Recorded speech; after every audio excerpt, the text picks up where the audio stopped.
চুরি হয়ে গেছে। তিনি থানায় একটা রিপোর্ট লাগাতে গিয়েছিলেন। সেই রিপোর্টটা কিভাবে ইংরেজিতে লাগাচ্ছে শুনুন।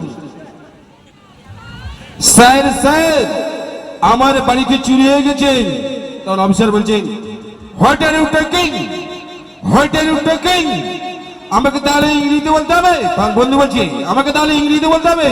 তখন অফিসার বলছেন, ইয়েস ইয়েস, আমরা যেটা বাড়িতে চুরি হয়ে গেছে আপনি সেটা ইংরেজিতে বলবেন, আমি এখানে বসে বসে ইংরেজিতে রিপোর্ট লিখবো। তখন বন্ধু বলছেন, স্যার আমার ইংরেজি হেভি ডেঞ্জারাস, আপনি কি বুঝতে পারবেন? তখন অফিসার বলছেন, যতই ডেঞ্জারে ইংরেজি হোক না কেন আমি সব বুঝে নেব। তা বন্ধু এবার ইংরেজি বলতে শুরু করছে, দেখো। অফিসার বলছে, এটাই কি ইংরেজি? না স্যার, এটা ইংরেজি মিউজিক দিলাম, এবার ইঞ্জিন নিয়ে ঢুকছি। তখন অফিসার বলল, ঢোক। তা বন্ধু এবার ইংরেজি বলতে শুরু করলো, কাটিং দা বাঁশের বেড়া, কাটিং দা বাঁশের বেড়া, ঢুকিং দা চোর, টেকিং দা মালপত্র আউট অফ দ্য ডোর। তখন অফিসার বলছে, ওরে বাবা, হোয়াট ইজ মাছের বেড়া?